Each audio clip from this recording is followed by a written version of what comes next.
March মাসের 7 তারিখ 2024 আমরা ছিলাম আদাবাড়ি পার্কে। এখান থেকে পার পার্সন 5টা টিকিট আমরা 50 টাকায় নিয়ে আদাবাড়ি পার্কে এন্ট্রি। তো চলো দেখি আদাবাড়ি পার্কে কি কি আছে। পার্কে ঢুকার লগে লগে আমরা দেখলাম দুইটা কলস, বড় বড় কলস, তারে একটা জানি কেরা ফালিয়ে দিছে। আর বাকি সাইডে হাই রোডের মতন সাবসেকুন রাস্তা। আর আদাবাড়ি পার্কে তোমরা আয়া করা হারবা এক্সারসাইজ, যেহেতু পাশে যে এরা এক্সারসাইজ মানে কম্প করতেছে। বাকি জায়গায় জায়গায় দুইজন করে বইয়ে থাকে, আরো তোমরা ইচ্ছা করলে 4-5 জন একলগে বই পারবা। আর আমাগো গ্রামে থেকে যারা গ্রুপ দূরে আইবা, তোমাগো একটাই কাম যে ফটো মারা, তাছাড়া অন্য কোনো কাম নাই। তাছাড়া অন্য কোনো কাম হইতেই পারে না আমাগো, কারণ আসলে গোয়াড়ির যেবিলাক পার্ক আছে সব পার্ক না আসলে কপল পার্ক করলেও, কারণ হইলো আমরা যারা গ্রামে থাকি আমাগো জন্য হইলো ক্ষেত বা পাহাড়, আর ওগো জন্য এটাই হইলো আমাগো ক্ষেতের আইল। আর আমরা যেহেতু সন্ধ্যার আগে বাড়ি পেলাই আমরা পার্কে ঢুকছি, তাই বর্তমান বেশি পার্কে মানুষ নাই, হয়তো রাইতে মেলা মানুষ ওবো বা আমরা অল্প রাত্রে থাকুম তো দেখুন। আর আমাকে অল্প রাইতে হবো তো দিহুম রাইতে কি মানুষ হয়। অ্যাকচুয়ালি মানুষ বেশি শনিবার আর রবিবার হয়, যেহেতু চাকরি যারা করে থাকো ছুটিটাই শনিবার রবিবারে পরে। হঠাৎ করে আমি দেখলাম যে জাপানিজ গার্ডেন। তো জাপানিজ গার্ডেন মানে কি আমি বুঝলাম না। অ্যাকচুয়ালি জাপানি থেকে নামছে নাকি নাকি বান। আমরা যেহেতু ঘুরবার আছি তাই জায়গায় জায়গায় বইতেছি, জায়গায় জায়গায় হাঁটতেছি, রিল বানাইছি, নো কন্টেনালা রিল। আর এটা হলো আদাবাড়ি পার্কের সেন্টার। আর রাইত হলে এটা খুব ভালোই দেখা যাবো, কারণ ওয়াটার সিনারি হবো, লাইট জ্বলবো, পানি পড়বো আর উপর মিহি যাবো পানি, তাই আমরা অল্প রাইড করুম আর এটা বুঝতে না। আর আমরা যেহেতু 5 জন আছি তো আর ব্যাকে ফটো মারাই ব্যস্ত, আর আমি একজনের দেখালে ভিডিও করাইতেছি।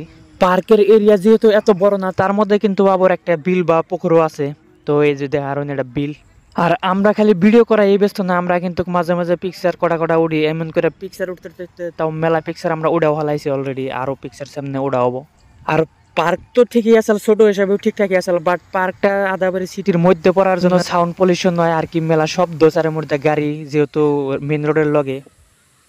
এটা পাশে কুতুব মিনার না কি বানাইছে নাম জানি না, কিন্তু জায়গায় জায়গায় যা যা বানাইছে আর কি সব আমরা কভার করছি। আর এটার ভিতরে বহারও ভালো সুবিধা আছে, যারা বইয়ার সুবিধা পায় তারাই বহে। আমি অল্প টাইমের জন্য বইছি, জাস্ট কটা ফটো বা ভিডিওর জন্য অল্প, বাকি এনে আমরা বই আর কি সুবিধা পাবো।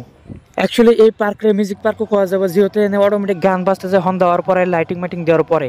তো আমি তো বেশি গান শুনি আর না, নয় কপিরাইট হয়ে যাবো পরে। পার্কটা ছোট হইলেও কিন্তু দিনের থেকে রাত্রে অনেক ভালো দেখা যায়। তো কেউ যদি আহো রাইতে আইফার চাইলে বেশি ভালো হবো, দিনে হয়তো রোদ থাকবো, এত ভালো লাগবো না, রাইতে লাইটিং হবো বা মিউজিক টিজিক বাজবো। আর আদাবাড়ির সিটির বিল্ডিং না যেহেতু পার্কের লগে, তো বিল্ডিং না লাইটিং মাইটিং দেয়, এর জন্য উপর মিশাইলেও আর কি ভালোই লাগে স্যার মি।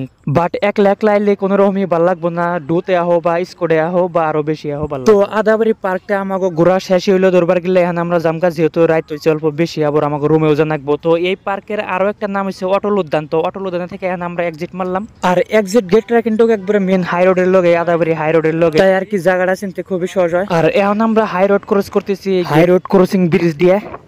আর প্রত্যেক সিটিতে এই ধরনের ব্রিজ গুনা অল্প ফাঁকে ফাঁকে থাকে, যার জন্য মানুষের হাই রোডটা ক্রস করা হয়। আর যেহেতু রোডে গাড়ির মেলা ভিড় থাকে, অবশেষে আমরা আদাবাড়ি মসজিদের সামনে চিকেন পকোড়া টকোড়া খাইয়ে আয়া পড়লাম, যেহেতু রাত মেলা হয়েছিল। তো thank you for watching this video.